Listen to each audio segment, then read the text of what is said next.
The Japanese master, Nanin, gave audience to a professor of philosophy.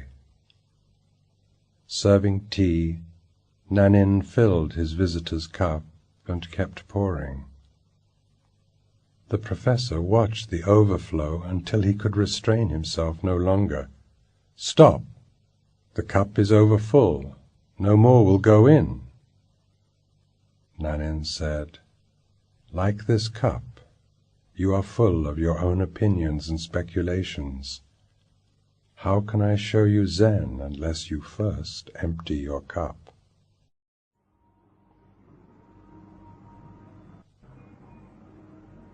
You have come even to a more dangerous person than Nanin.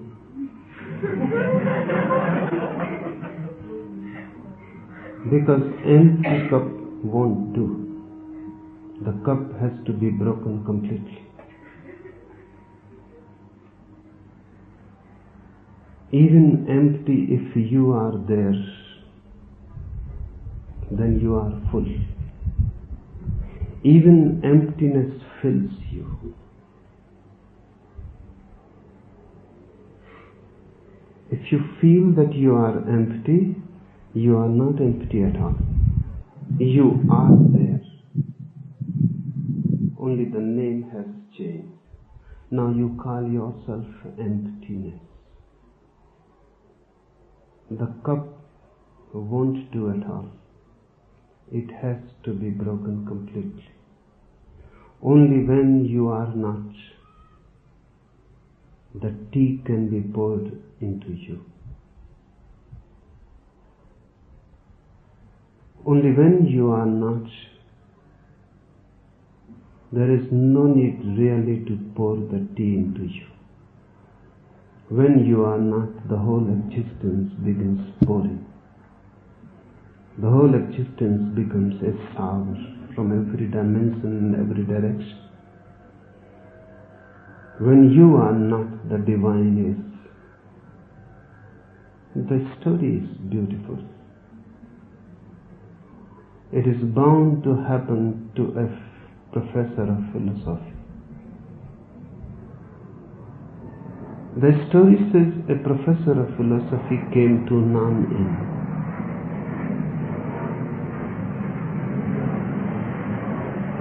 He must have come for wrong reasons.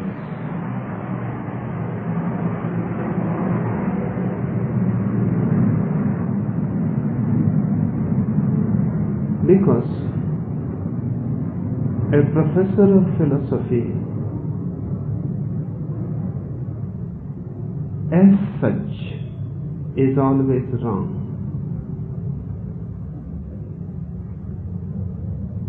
Philosophy means intellect, reasoning, thinking, argumentativeness. And this is the way to be wrong. Because you cannot be in love with existence if you are argumentative. Argument is the barrier. If you argue, you are closed. The whole existence closes to you. Then you are not open and the existence is not open to you. When you argue, you assert. Assertion is violence, aggression. And the truth cannot be known by an aggressive mind. The truth cannot be discovered by violence. You can come to know the truth only when you are in love. But love never argues. There is no argument in love because there is no aggression.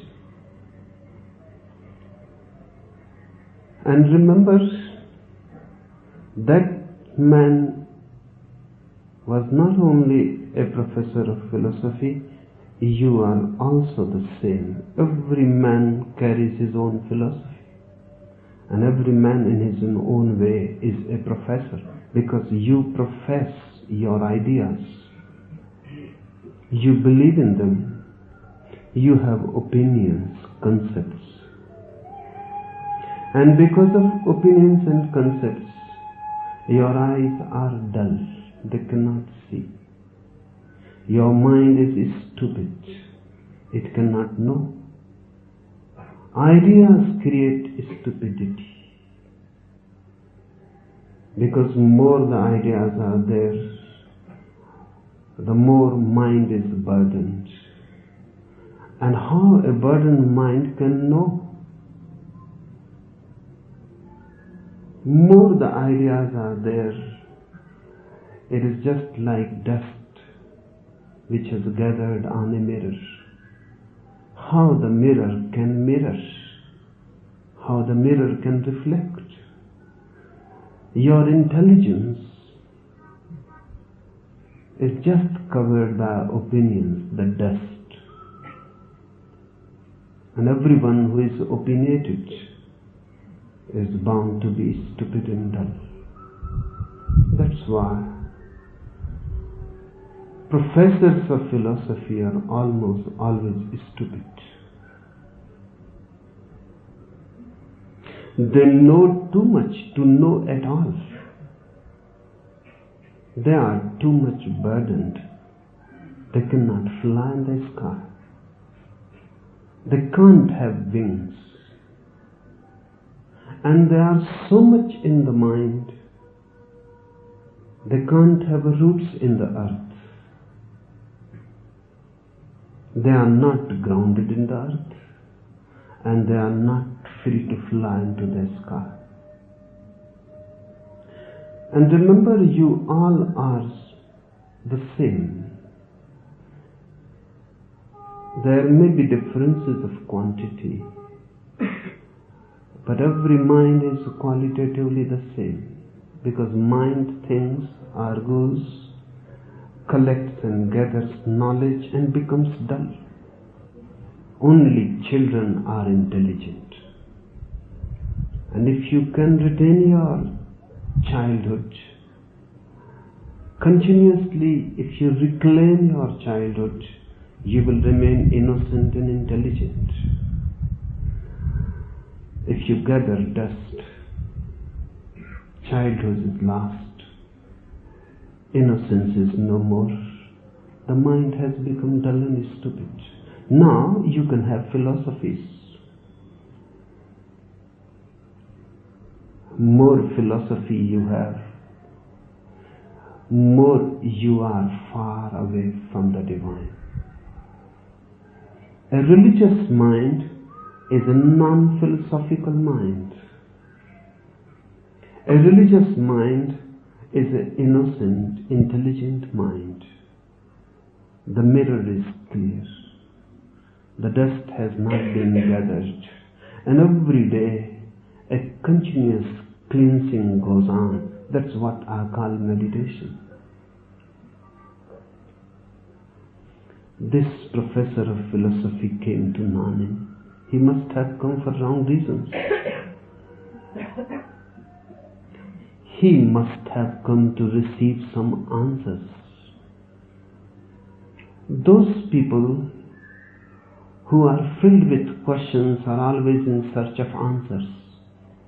And Nanin cannot give an answer. It is foolish to be concerned with questions and answers. Nanin can give you a new mind. Nanin can give you a new being. Nanin can give you a new existence in which no questions arise.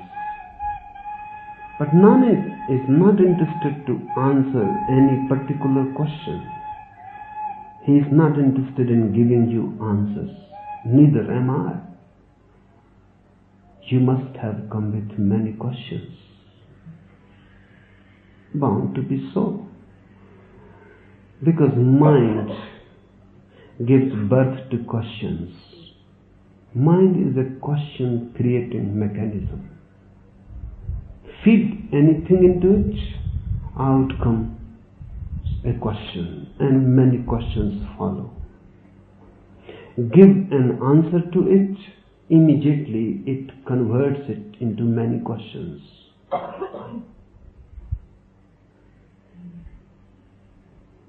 You are here filled with many questions. Your cup is already full. No need for Nanin to pour any tea into it. You are already overflowing.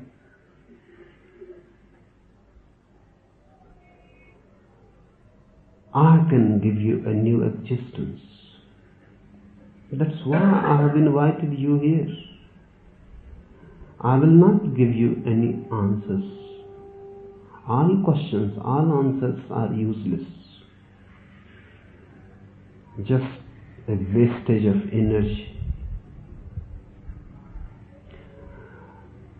But I can transform you, and that is the only answer. And that one answer solves all questions. Philosophy has many questions, many answers, millions. Religion has only one answer. Whatsoever the question, the answer remains the same. Buddha used to say, you test seawater from anywhere, the taste remains the same, the saltiness of it. Whatsoever you ask is really irrelevant. I will answer the same, because I have got only one answer. But that one answer is like a master key. It opens all doors. It is not concerned with any particular lock. Any lock, and the key opens it. Religion has only one answer, and that answer is meditation. And meditation means how to empty yourself. The professor must have been tired walking long when he reached to Nanin's cottage. And Nanin said, wait a little. He must have been in a hurry. Mind is always in a hurry. And mind is always in search of instantaneous realizations. To wait for mind is very difficult, almost impossible. Nanin said, I will prepare tea for you. You look tired. Wait a little, rest a little, and have a cup of tea. And then we can discuss. And Nanin boiled the waters. He started preparing the tea. But he must have been watching the professor. Not only the water was boiling, the professor was also boiling with him. Not only the tea kettle was making sounds, the professor was making more sounds with him. Chattering, continuously talking. The professor must be getting ready what to ask, how to ask, from where to begin. He must have been in a deep monologue. Nanin must have been smiling and watching. This man is too full. So much so that nothing can penetrate into him. The answer cannot be given because there is no one to receive it. The guest cannot enter into the house. There is no room. Nanin must have wanted to become a guest in this professor. Out of compassion, a Buddha always wants to become a guest within you. He knocks from everywhere. but there is no door. And even if he breaks a door, which is very difficult, there is no room. You are so full with yourself and with rubbish and all types of furniture you have gathered in many, many lives. Even you cannot enter into yourself because there is no room, no space. You live just outside of your own being, just on the steps. You cannot enter within yourself. Everything is blocked. And then Nanin poured tea into the cup, and the professor began to be uneasy because he was continuously pouring the tea. It was overflowing. Soon it will be going out on the floor. Then the professor said, "Stop, what are you doing?" Now this cup cannot hold any more tea, not even a single drop. So are you mad? What are you doing? And Nanin said, the same is the case with you. You are so alert to observe and become aware that the cup is full and cannot hold any more. Why are not you so aware about your own self? You are overflowing with opinions, philosophies, doctrines, scriptures. You know already too much. I cannot give you anything. You have traveled in vain. Before coming to me, you must have emptied your cup. Then I can pour something into it. But I tell you, you have come to be a more dangerous person. No, empty cup I won't allow.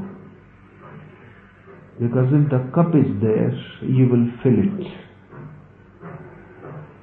You are so addicted and you have become so habituated that you cannot allow the cup empty even for a single moment. The moment you see emptiness anywhere, you start filling it. You are so scared of emptiness. You are so afraid. Emptiness appears like death. You will fill it by anything, but you will fill it. No, I have invited you to be here to break down this cup completely. So even if you want, you cannot fill.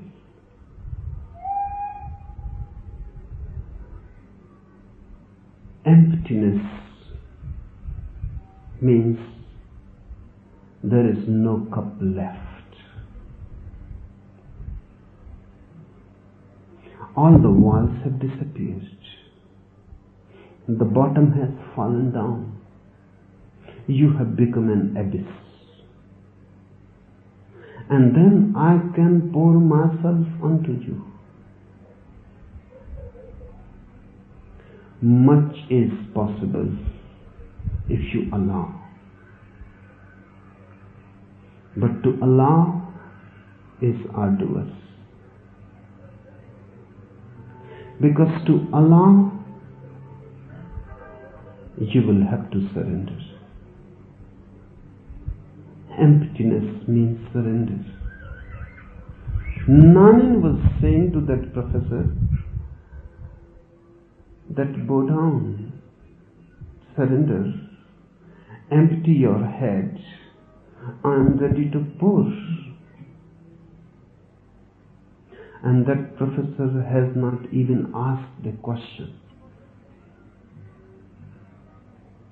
And Nanin has given the answer.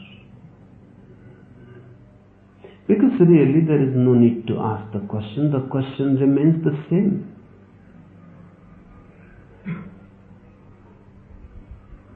You ask me or not, I know what is the question. So many of you are here,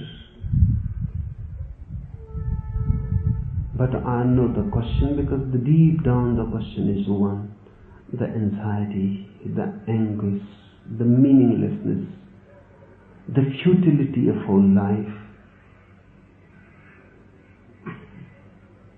not knowing who you are, but you are filled. Allow me to break this cup. This camp is going to be a destruction, a death. If you are ready to be discharged, something new will come out of it. Every destruction can become a creative birth. If you are ready to die, you can have a new life. You can be reborn. I am here just to be a midwife. That's what Socrates used to say, that a master is just a midwife. I can help. I can protect. I can guide. That's all. The actual phenomena, the transformation is going to happen to you. Suffering will be there because no birth is possible without suffering. Much anguish will come up because you have accumulated it and it has to be thrown. A deep cleansing and catharsis will be needed. Birth is just like death.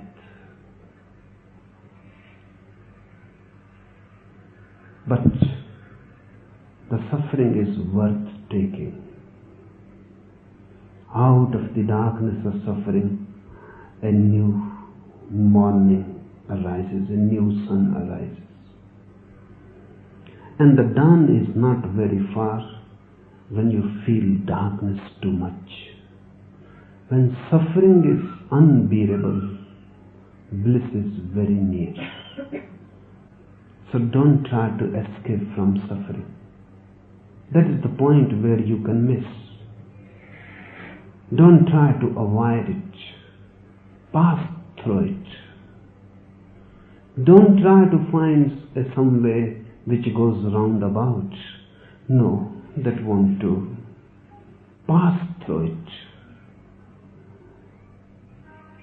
Suffering will burn you, destroy you, but really you cannot be destroyed. All that can be destroyed is just the rubbish that you have gathered. All that can be destroyed is something that is not you. When it is all destroyed, then you will feel that you are indestructible, you are deathless. Passing through death, consciously passing through death, one becomes aware of life eternal.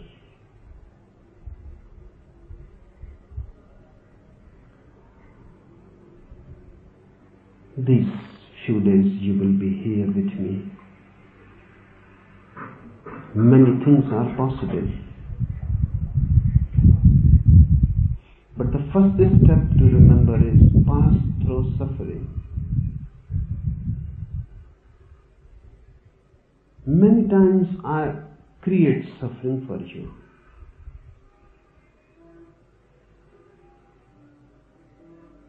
Many times I create the situation in which all that is suppressed within you comes up. Don't push it down, don't repress it. Allow it, free it. If you can free your suppressed suffering, you will become free of it. And you can come to the state of bliss only when all suffering has been thrown, completely dropped. And I can see through you. The flame of bliss is just near by the corner. Once a glimpse, and that flame becomes yours. I will push you in many ways to have a glimpse of it. If you miss, you will be responsible, no one else. The river is flowing, but if you cannot bow down, if you cannot come down from your egoistic state of mind, you may go back thirsty. Don't blame the river. The river was there, but you were paralyzed by your ego. That's what Nanan says. Empty the cup, that means empty the mind. Ego is there, overflowing. And when ego is overflowing, nothing can be done. The whole existence around you, but nothing can be done. All around the divine, surrounded, but nothing can be done. From nowhere the divine can penetrate you. You have created such a citadel. Empty the cup, rather throw the cup completely. When I say throw the cup completely, I mean be so empty that you don't have even the feeling that I am empty. Once it happened, a disciple came to Bodhidharma and said, Master, you told me to be empty, now I have become empty. Now what else you say? Bodhidharma hit him hard with his staff on the head and said, go and throw this emptiness out.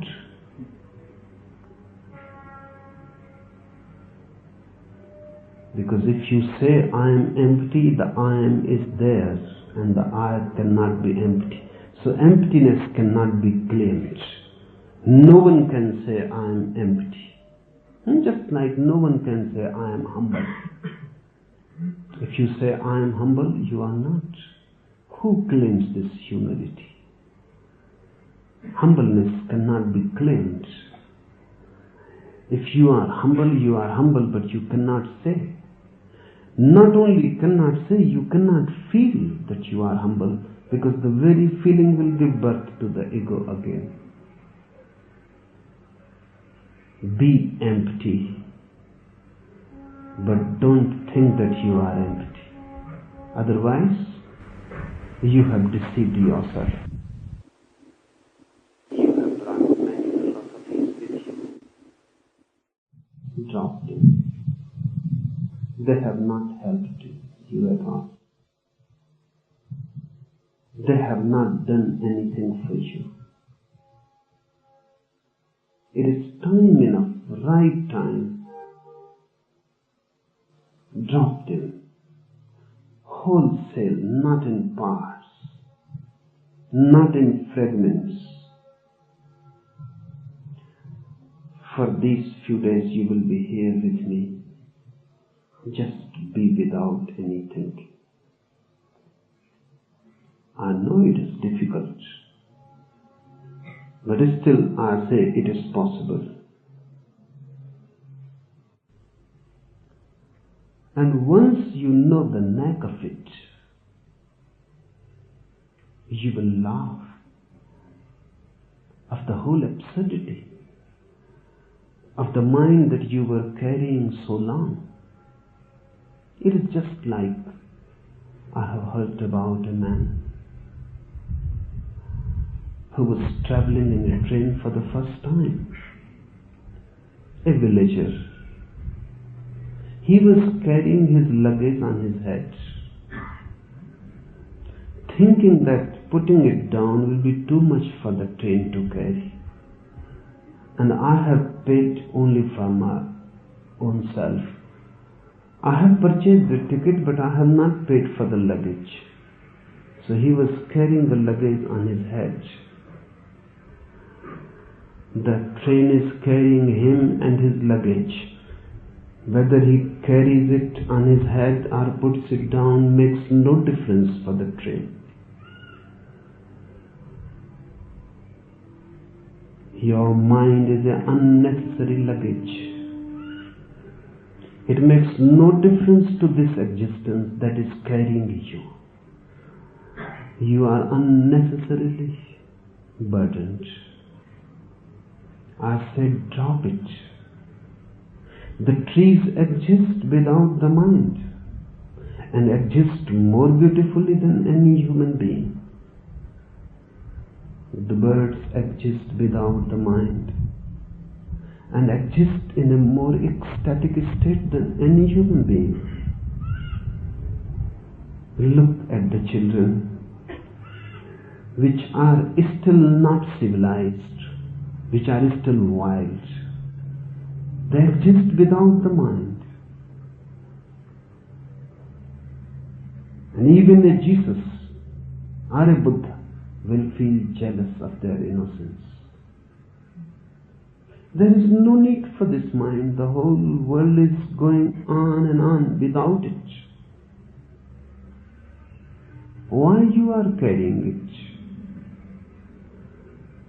it? Just thinking that it will be too much for the God? Too much for existence?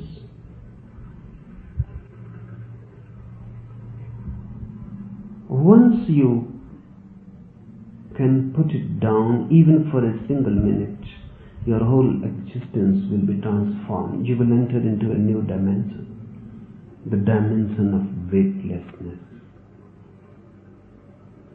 And that's what I am going to give you. Wings into the sky, into the heaven. Weightlessness gives you those wings, and roots into the earth. A groundedness, a centering.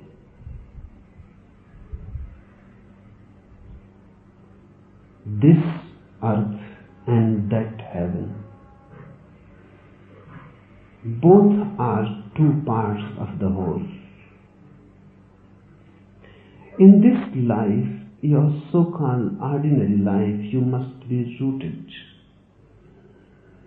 and in your inner space, into the spiritual life, you must be weightless and flying and flowing, floating.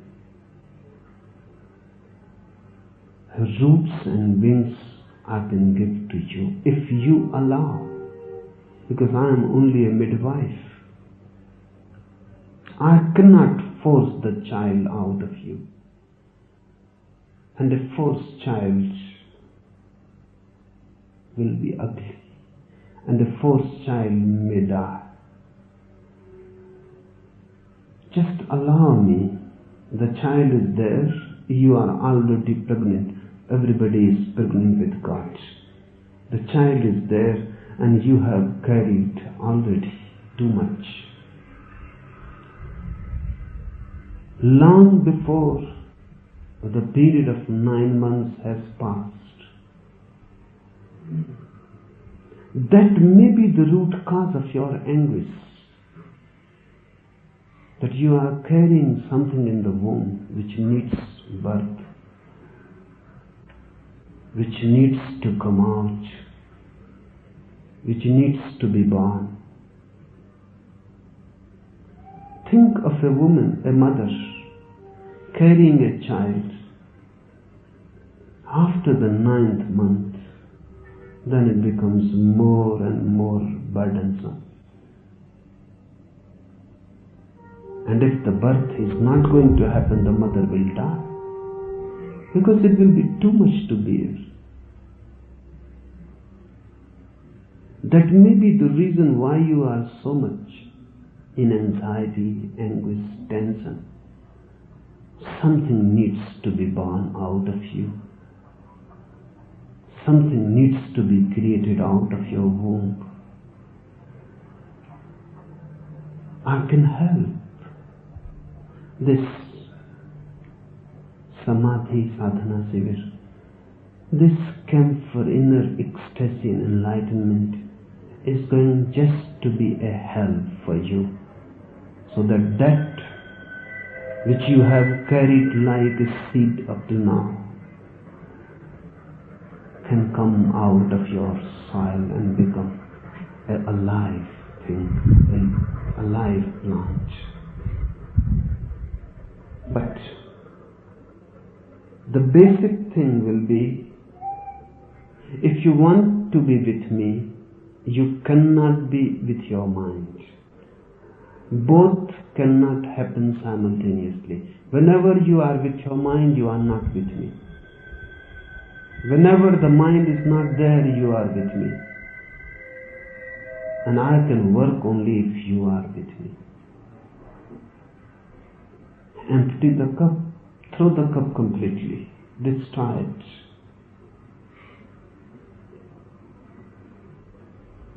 This camp is going to be in many ways different. This night, I start a completely new phase of my work. You are fortunate enough to be here because you will be witness of a new type of inner work. I must explain to you because tomorrow morning the journey starts.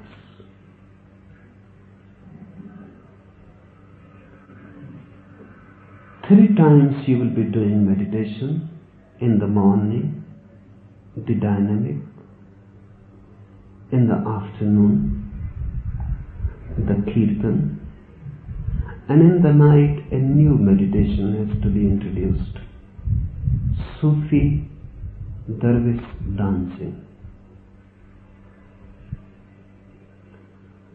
All these three meditations are fragments of one whole. The first meditation which you will be doing in the morning is related with the rising sun. It is a morning meditation. When the sleep is broken, the whole nature becomes alive.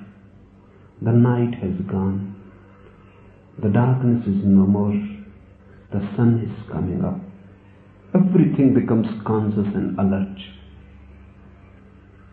So this first meditation is a meditation in which you have to be continuously alert, conscious,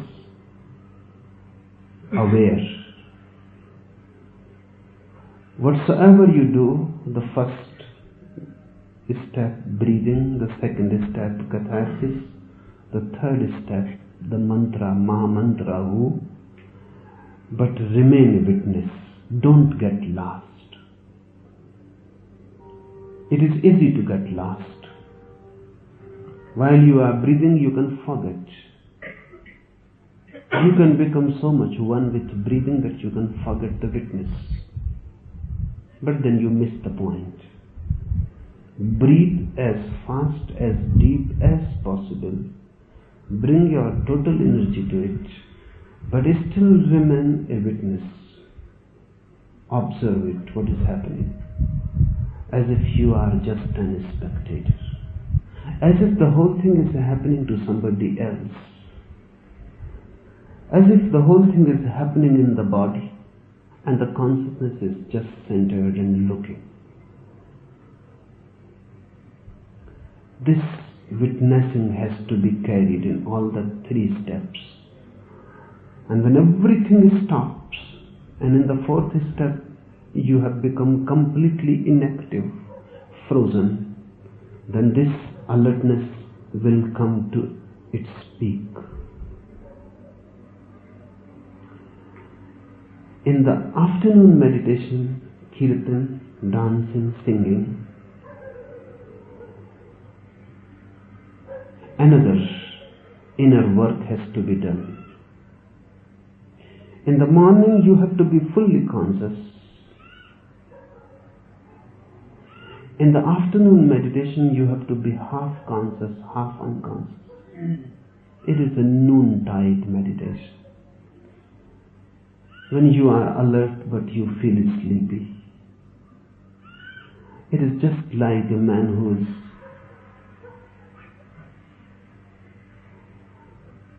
under the influence of some intoxicant, walks but cannot walk rightly, knows where he is going, but everything is dim. He is conscious and not conscious. He knows he has taken alcohol. He knows his feet are wavering, but he knows. Half asleep, half awake. So in the afternoon meditation, remember this. Act as if you are intoxicated.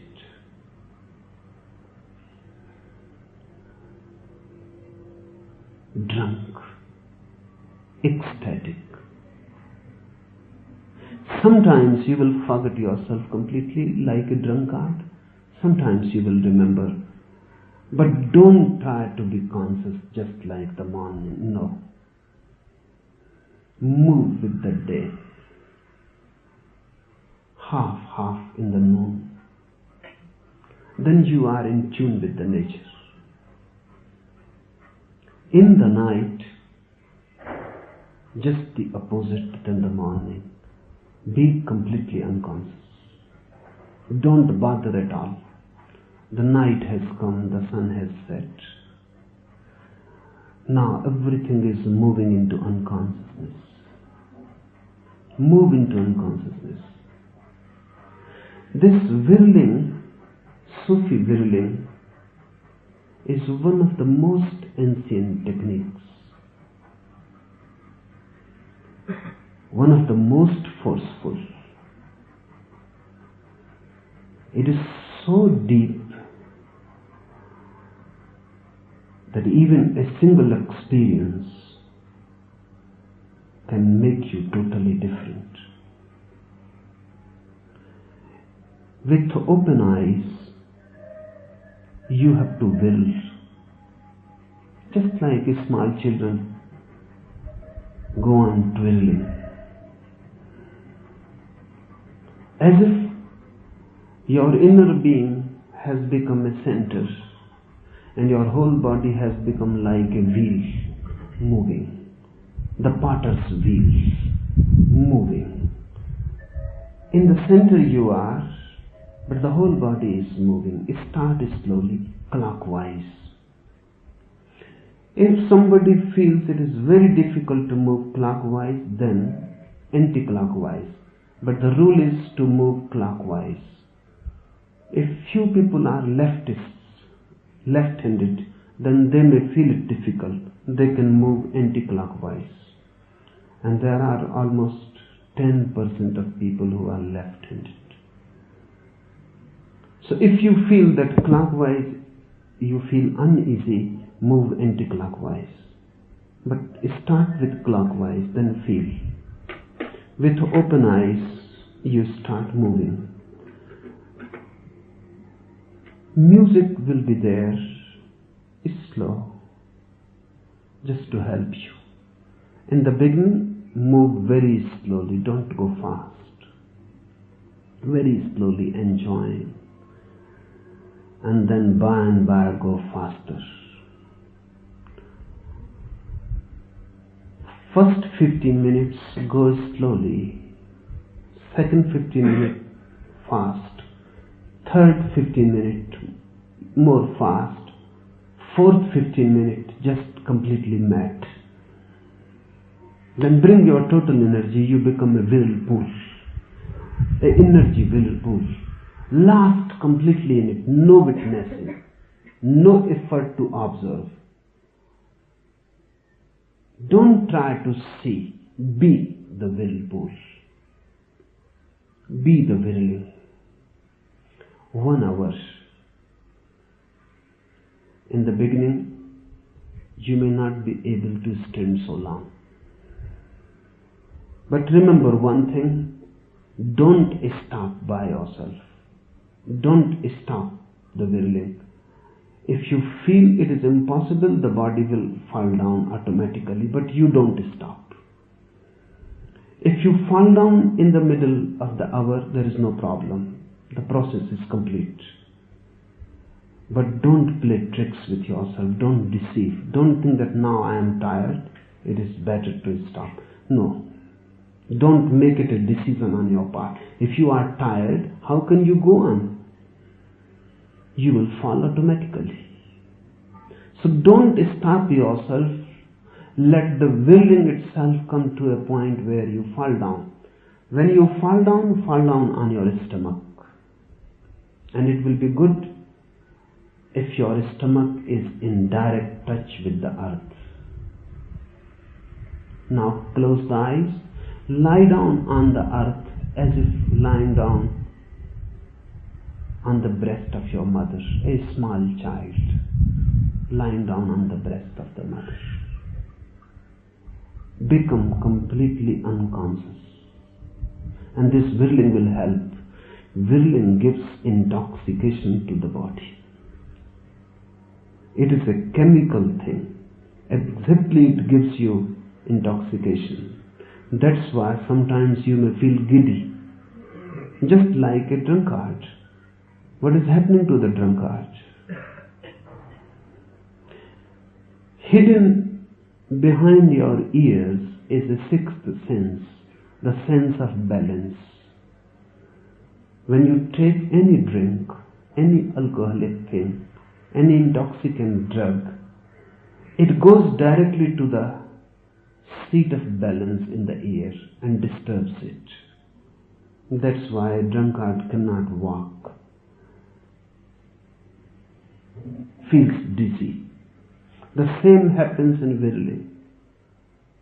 If you will really, the same will be the effect. You will feel intoxicated, drunk, but enjoy.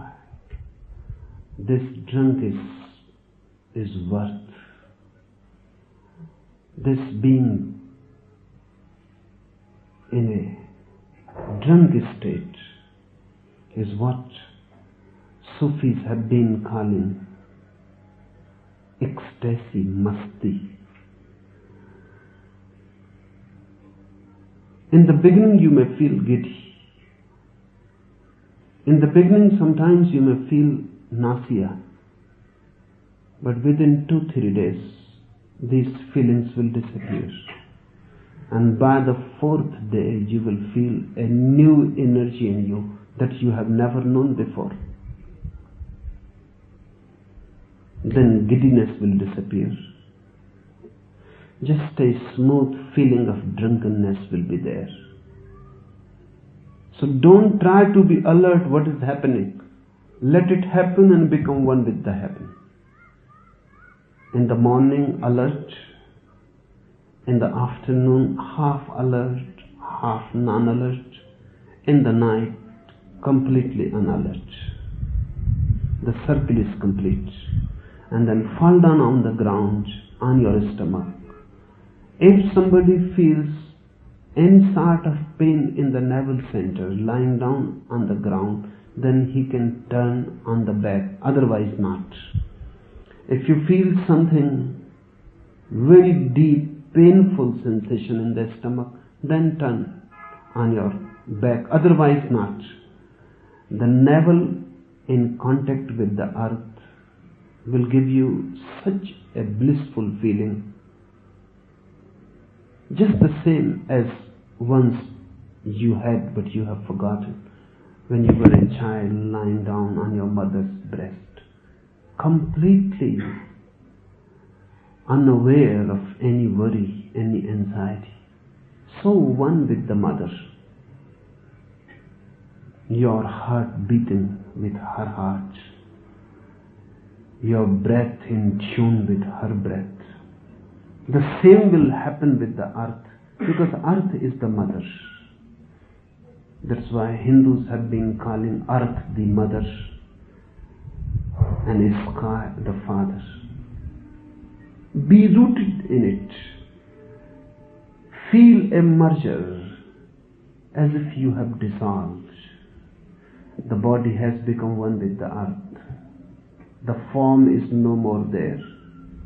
Only earth exists. You are not there. This is what I mean when I say break the cup completely.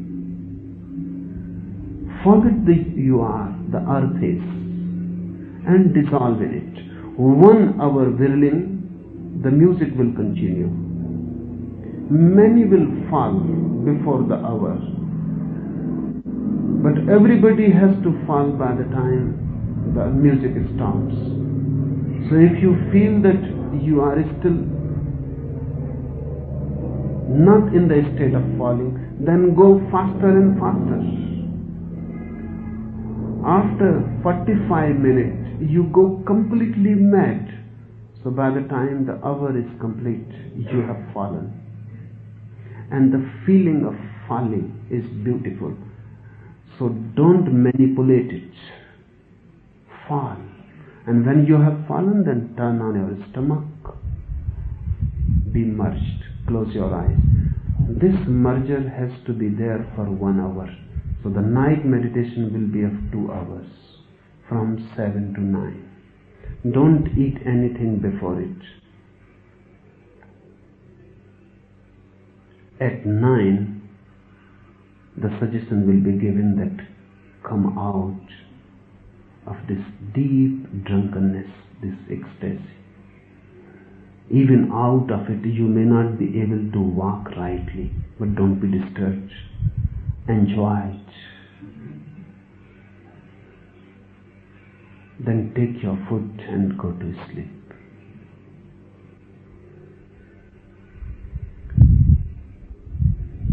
Another new thing. I will not be there, only my empty chair will be there.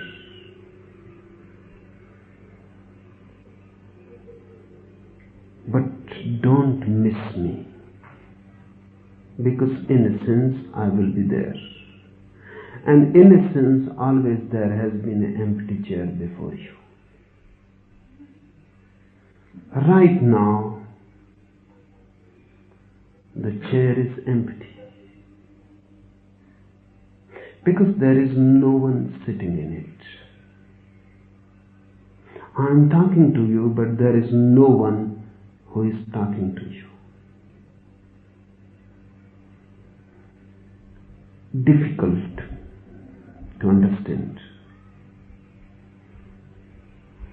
When the ego disappears, processes can continue. Talking can continue. Sitting and walking and eating can continue. But the center has disappeared. Even now the chair is empty.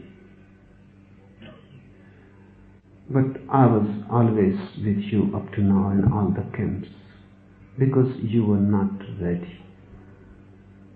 Now I feel you are ready, and you must be helped to get more ready, to work with my absence. Because feeling that I am there, you may feel a certain enthusiasm which is false. Just feeling that I am present, you may do things which you never wanted to do. Just under my impression, you may exert more. That is not of much help. Because only that can be helpful which comes out of your being. My chair will be there. I will be watching you. But you feel completely free. And don't think that I am not there, because that may depress you. And then that depression will disturb your meditation. I will be there. And if you meditate rightly, whenever your meditation will be exactly tuned, you will see me. So that will be the criterion, whether you are really meditating or not. Many of you will be able to see me more intensely than you can see me right now. And whenever you see me, you can be certain that things are happening in a right direction. So this will be the criterion. By the end of this camp, I hope 90% of you would have seen me. 10% may miss because of their minds. So if you see me, don't start thinking about it, what is happening. Don't start thinking whether it is an imagination or a projection, or am I really there? Don't think, because if you think, immediately I will disappear. Because thinking will become a barrier. The dust will come on the mirror and there will be no reflection. Whenever the dust is not there, suddenly you will become aware of me more than you can be aware here right now. To be aware of the physical body is not much awareness. To be aware of the non-physical being is real awareness. And you must learn to work without me. You cannot be always here. You will have to go far away. You cannot hang around me forever. You have other works to do.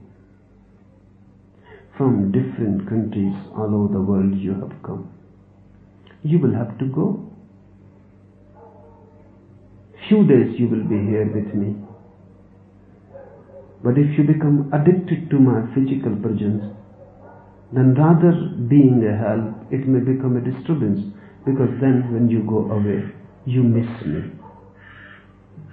Your meditation should be such here that it can happen without my presence. Then wherever you go, the meditation will not be in any way affected. And this too has to be remembered, that I cannot be always in this physical body with you. One day or the other, the physical vehicle has to be dropped. My work is complete as far as I am concerned. If I am carrying this physical vehicle, it is just for you. Someday it has to be dropped. Before it happens, you must be ready to work in my absence or in my non-physical presence, which mean the same. And once you can feel in my absence, you are free of me. And then even if I am not here in this body, the contact will not be lost. It always happens when a Buddha is there, his physical presence becomes so meaningful. And when he dies, everything is shattered. Even a disciple like Ananda, his most intimate disciple, started crying and weeping when Buddha said, "Now I have to leave this body." For 40 years Ananda was with Buddha, 24 hours, just like a sadhu. He started crying and weeping like a child. Suddenly he has become an orphan. Buddha asks, what are you doing? Anand says, it will be impossible now for me to grow. I couldn't grow when you were there. So how can I grow now? It may be now millions of lives that I come across a Buddha again. So I am lost. Buddha said that my understanding is different, Anand. When I am not there, you may become enlightened immediately. Because this has been my feeling that you have become too much attached to me, and that attachment is working like a block. You have become too much attached to me. That very attachment is working like a barrier. And this happened, as Buddha said. The day Buddha died, Ananda became enlightened. There was nothing to cling now. But why wait? When I die, then you become enlightened. Why wait? My chair can be empty. You can feel my absence. And remember, only when you can feel my absence, you can feel my presence. If you cannot see me while my physical vehicle is not there, you have not seen me at all. This is my promise. I will be there in the empty chair. The empty chair will not be really empty. So behave. The chair will not be empty. But it is better that you learn to be in contact with my non-physical being. That's a deeper, more intimate touch and contact. That's why I say a new phase of my work starts with this camp. And I am calling it a samadhi sadhana sivir. It is not only meditation, it is absolute ecstasy that I am going to teach to you. It is not only the first step, it is the last.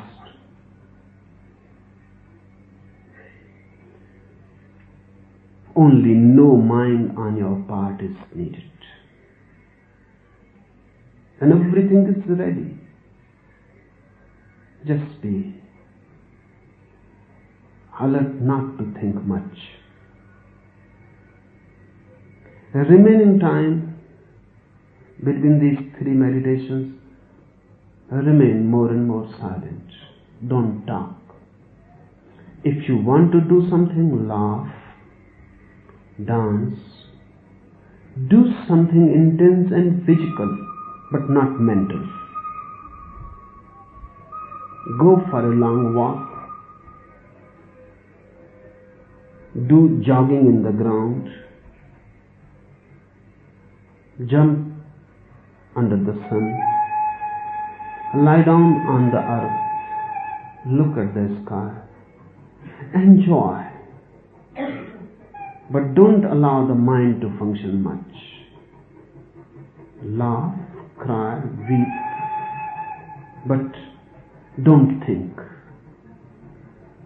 These three meditations and the time between these, if you can be without thinking, after 3-4 days, you will feel suddenly a burden has disappeared. The heart has become light. The body weightless. And you are ready to take a jump into the unknown.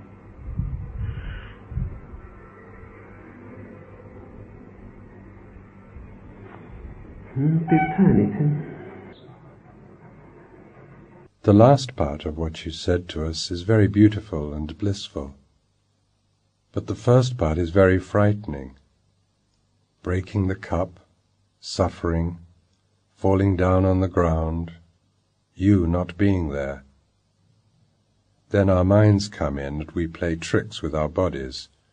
We say, I have this pain, I have this blister. Can you give us some clue as to how we can get over the barriers we create for ourselves when we come up against fear? Any conflict will create more barriers. If there is fear and you start doing something about it, then a new fear has entered, fear of the fear. It has become more complex. So the one thing to be done is, if fear is there, accept. Don't do anything about it, because doing will not help. And anything that you do out of fear will create more fear.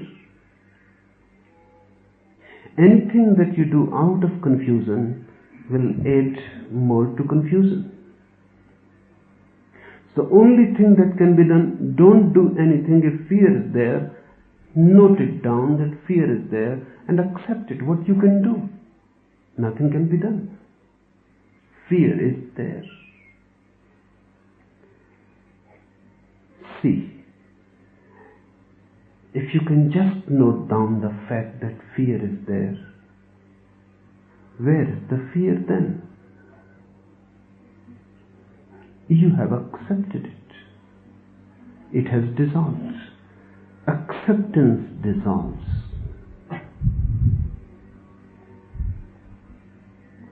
Acceptance only, nothing else. If you fight, you create another disturbance, and this can go on ad infinitum. Then there is no end to it.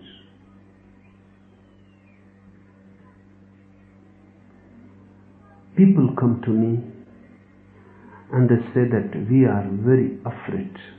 What should we do?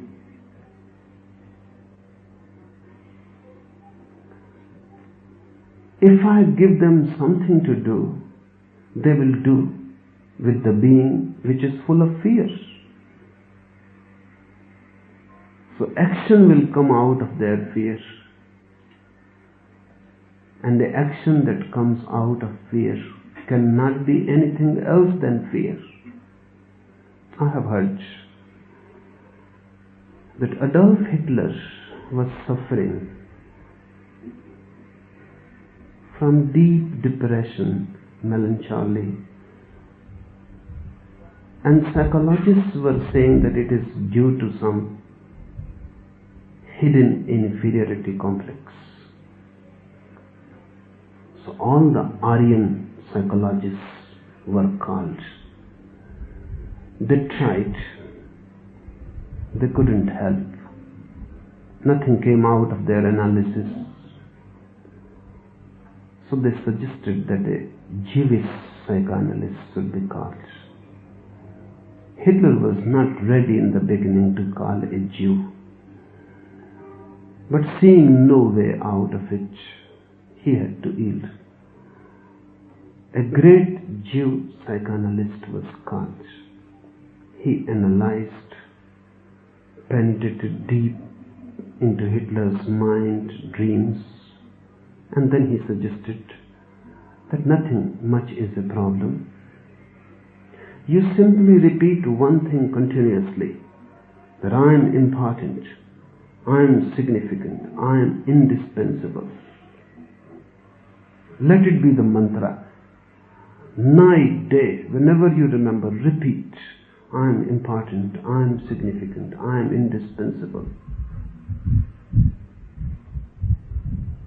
Hitler said, stop, you are giving me a bad advice.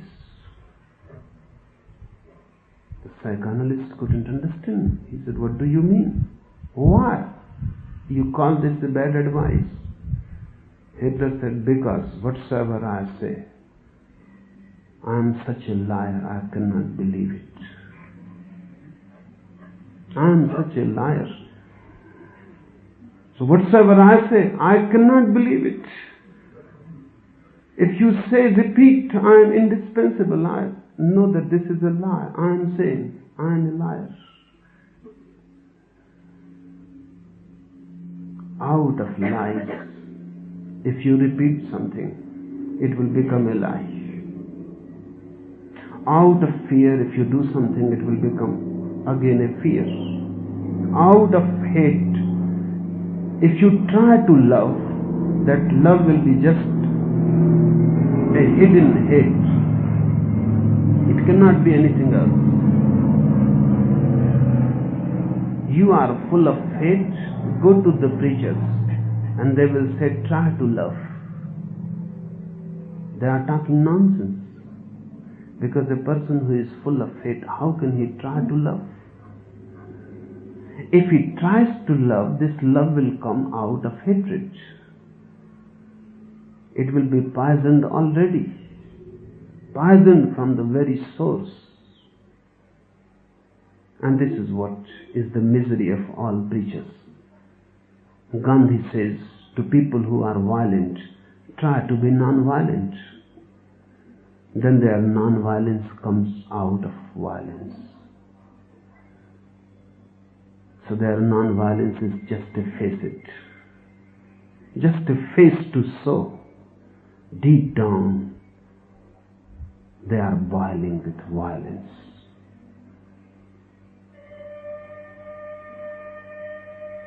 If your brahmacharya, your celibacy comes out of too much sexuality, it will be a perverted sex and nothing else. So please don't create any conflict. If you have one problem, don't create another. Remain with the one. Don't fight and create another. It is easy to solve one problem than to solve another. And the first is near the source, the second will be removed. Further removed, impossible. It becomes to solve it. If you have fear, so you have fear. Why make a problem out of it? Then you know that you have fear. Just like as you have two hands. Why create a problem out of it? As if you have only one nose, not two. Why create a problem out of it? Fear is there, accept it. Note it, accept it. Don't bother about it. What will happen? Suddenly you feel it has disappeared. And this is the inner alchemy. A problem disappears if you accept it. A problem grows more and more complex if you create any conflict with it.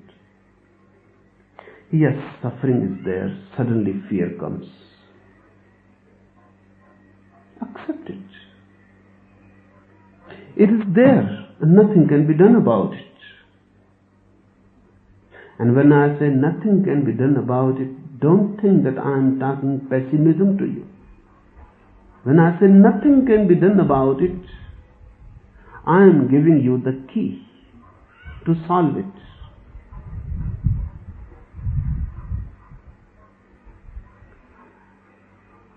Suffering is there. It is part of life and part of growth. Nothing is bad in it. Suffering becomes evil only when it is simply destructive and not creative at all. Suffering becomes bad only when you suffer and nothing is gained out of it. But I am telling you that the divine can be gained through suffering. Then it becomes creative. Darkness is beautiful if the dawn is coming near out of it. Darkness is dangerous if it is endless, leads to no dawn. Simply continues and continues. And you go on moving in a rut, in a vicious circle. This is what is happening to you. Just to escape from one suffering, you create another. Then to escape from another. And this goes on. And all those sufferings which you have not lived are waiting for you. And you have escaped. And you escape from one suffering to another. Because the mind which was creating a suffering will create another. So you can escape from this suffering to that. But suffering will be there because your mind is the creative force. Accept the suffering and pass through it. Don't escape. This is a totally different dimension to work. Suffering is there. Encounter it. Go through it. Fear will be there. Accept it. You will tremble. Tremble.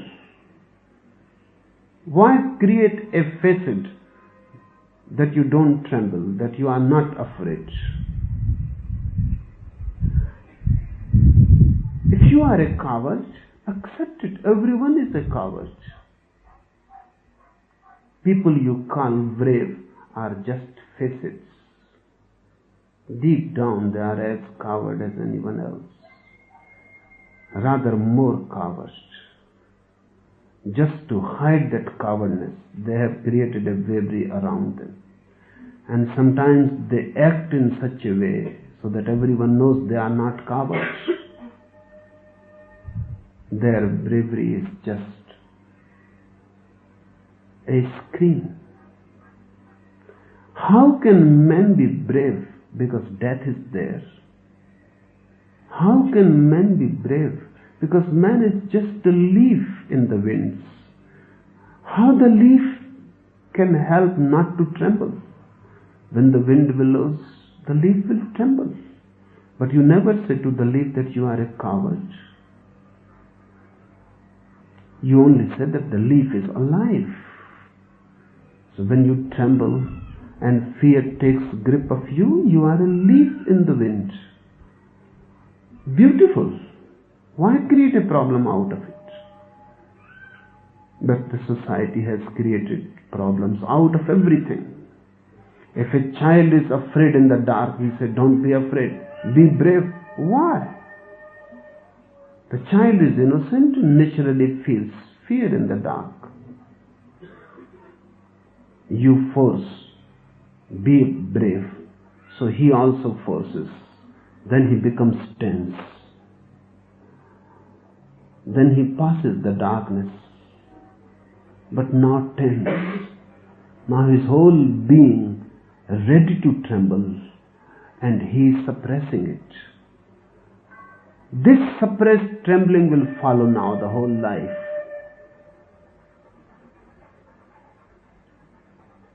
It was good to tremble in darkness, nothing was wrong. It was good to cry and run, nothing was wrong. And the child would have come out of darkness more experienced, more knowing.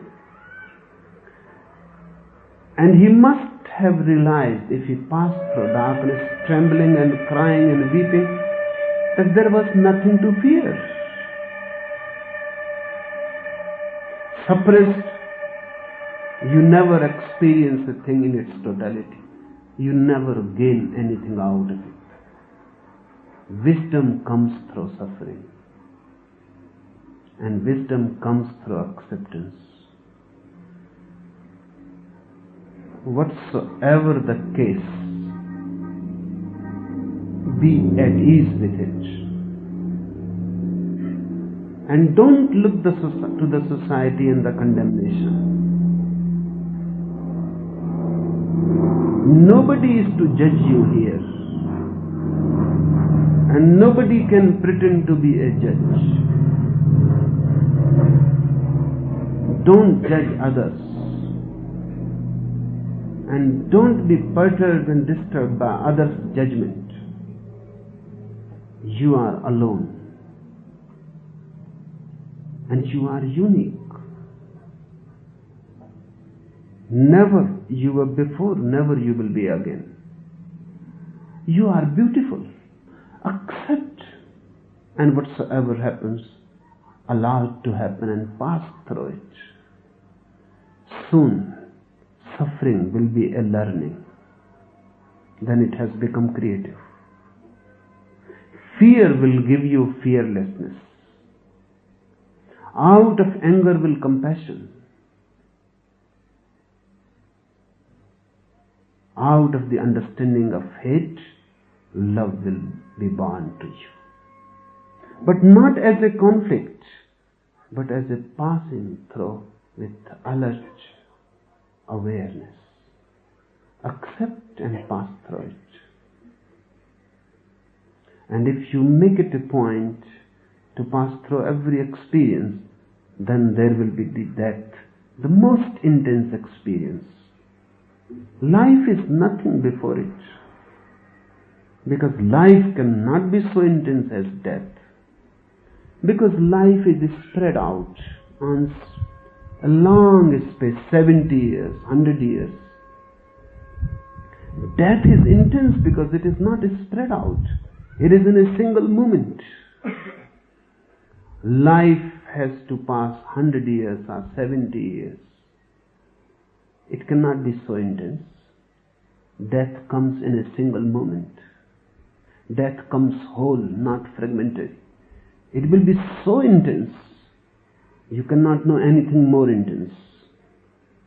But if afraid, before death comes, you have escaped. You have become unconscious because of the fear. And you have missed one golden opportunity, the golden gate.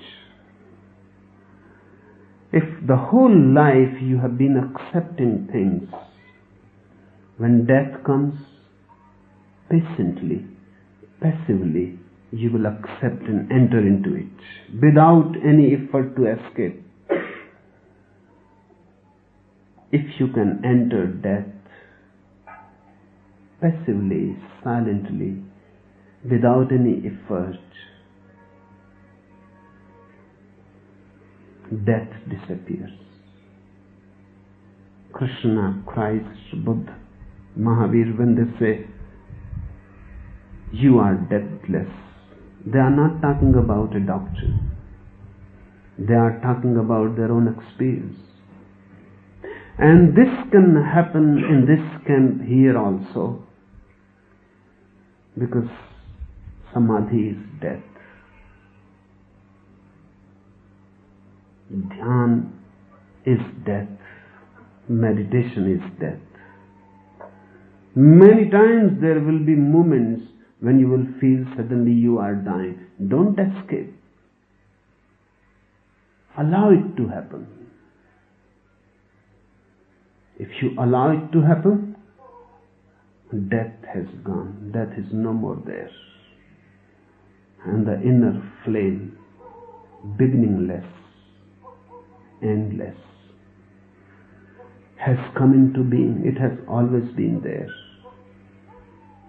Now you can feel it. So this should be the sutra. Fear, hate, jealousy, anything whatsoever. Don't create a problem out of it. Accept it, allow it, pass through it. And you will defeat all suffering, all death. And you will become a Jina, a victorious one.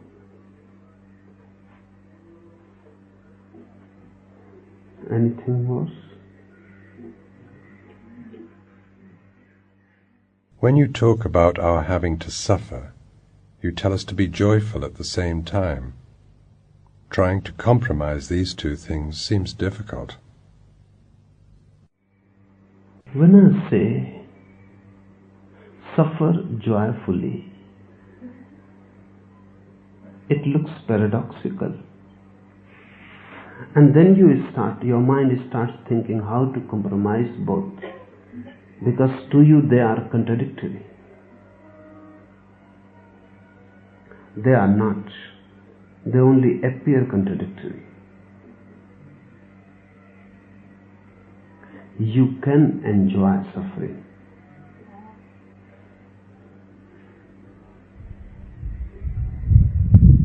What is the secret? How to enjoy suffering? If you don't escape, the first thing, if you allow the suffering to be there, you are ready to face it. You are not trying somehow to forget it. You are different then. Suffering is there, but just around you. It is not in the center, it is on the periphery. It is impossible for suffering to be on the center. It is not in the nature of things. It is always on the periphery. And you are the center. So when you allow it to happen, you don't escape, you don't run. You are not in a panic. Suddenly you become aware that suffering is there on the periphery, as if happening to someone else, not to you. And you are looking at it. A subtle joy spreads all over your being. Because you have realized one of the basic truths of life, that you are bliss and not suffering. So when I say enjoy it, I don't mean that become a masochist. I don't mean that create suffering for yourself and enjoy it. I don't mean that go and fall down from a cliff, have fractures, and then enjoy it. No. There are people of that type, and many of them has become ascetics, tapasvis, and they are creating suffering for themselves. They are masochists. They are ill. They are very dangerous people. They wanted to make others suffer, but they were not so courageous. They wanted to kill others, be violent with others, cripple others, but they were not so courageous. So their whole violence has turned within. Now they are crippling themselves, torturing themselves, and enjoying it. I am not saying be a masochist. I am simply saying suffering is there. You need not seek for it. Enough suffering is already there. You need not go in search. Suffering is already there. Life, by its very nature, creates suffering. Illness is there, death is there, body is there. By their very nature, suffering is created. See it. Look at it. With a very dispassionate eye, look at it. What it is, what is happening. Don't escape. Immediately the mind says escape from here. Don't look at it. But if you escape, then you cannot be blissful. Next time you fall ill and the doctor suggests remain on the bed, take it as a blessing.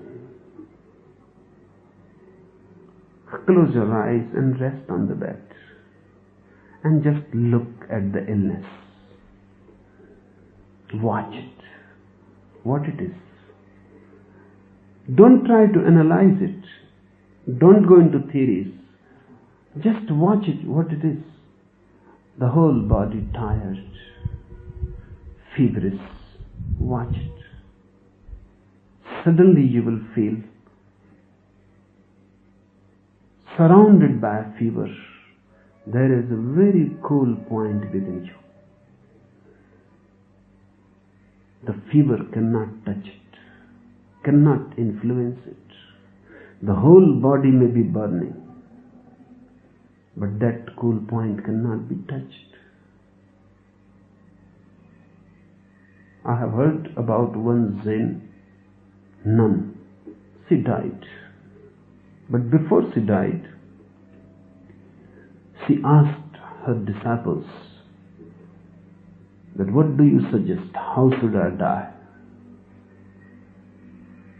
It is one old tradition in Zen that masters ask, because they can die consciously, so they can ask, and they are so playful even about death, so humorous about it, joking, laughing. They enjoy devising methods how to die. So disciples suggest that, Master, this will be good if you die standing on your head. Or someone suggests that walking, because we have never seen anybody dying walking.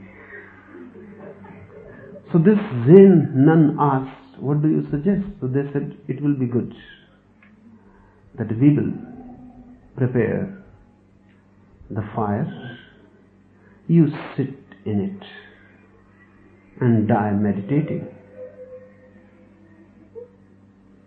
She said, this is beautiful and never heard before. So they prepared a funeral pyre.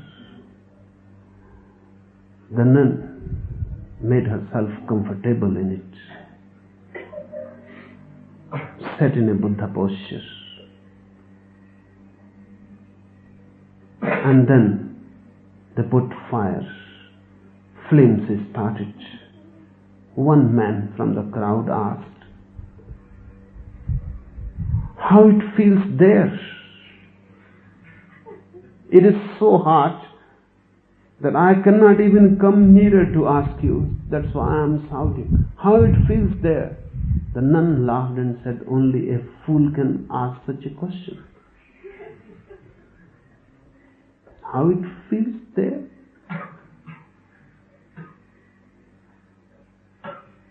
There it always feels cool. Perfectly cool. She is talking of her inner being, the center. There, it is always cool and only a foolish person can ask.